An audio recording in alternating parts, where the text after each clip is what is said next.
Eddie Munson, the beloved metalhead from the hit series Stranger Things, is more than just a fun character with great hair and a love for loud music. His journey throughout the 4th season is a powerful story about the difference between running from your fears and finally finding the courage to turn and face them. When we first meet Eddie, he is the definition of an outsider. He's the leader of the Hellfire Club, a Dungeons, Indiana. He leans into this label, wearing it like armor. He has a reputation, but it's a defensive one. He's the runaway type. He openly admits this to his friend Chrissy, telling her that when things get hard, he doesn't just run, he runs away. This isn't just a cute line, it's the core truth of his character at the start. He's spent his whole life running from the judgmental eyes of the town, from the expectations of a normal life, hiding in the fantasy world of aggressive safety of heavy metal music.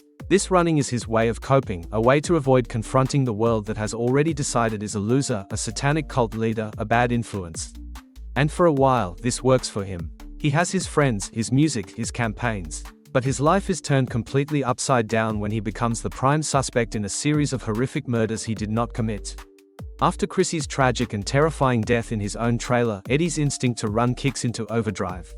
This time, he's not just running from mean words or social rejection, he's running for his life from a town that now sees him as a literal monster, a murderer. He hides in the woods, in his friend's boathouse, a scared animal backed into a corner. The fear is real and justified. The mob, led by the vengeful Jason Carver, is hunting him with torches and pitchforks, metaphorically speaking.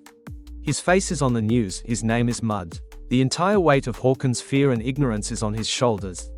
In his mind, running is the only option because facing this seems impossible. No one would believe his insane story about alternate dimensions and Vecna. To turn himself in would be to accept a death sentence, either from the law or from the mob. So he runs, and we, the audience, understand completely. We see his panic, his desperation. He's not a coward for this, he's a terrified young man in an impossible situation. The pivotal change begins with the people who don't see him as a monster. Dustin Henderson, Mike Wheeler, and Max Mayfield, along with the older teens like Steve, Nancy, and Robin, don't just offer him shelter.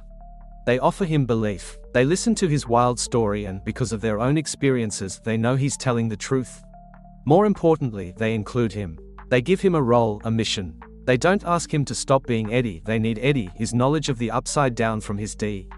The real moment of transformation, the shift from running to facing, happens in 2 parts. First, in the upside down, when he and Dustin are being attacked by demonic bats, Eddie makes a choice. He could keep running, lead the bats away to save himself. But he sees Dustin in danger, and he stops. He creates a distraction, using his guitar, his music, the very thing that marked him as different in the regular world, as a weapon in this supernatural one. On that crate's top stage, playing Metallica's Master of Puppets to the hellish sky, he isn't hiding. He's declaring war. He is furious, brave, and defiant. This act is him finally standing his ground, but it's still a defensive, holding action.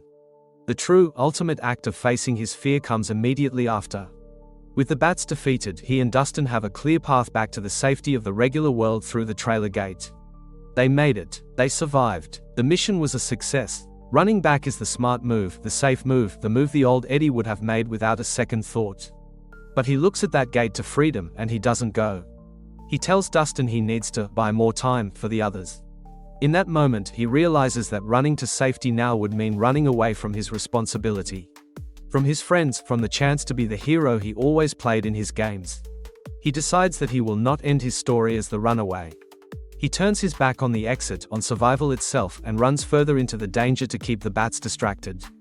This is no longer about not running away, this is about actively running toward the threat for a cause greater than his own life. It is the complete inversion of his character. And it is here, in this final brave stand, that his story finds its heartbreaking and beautiful redemption.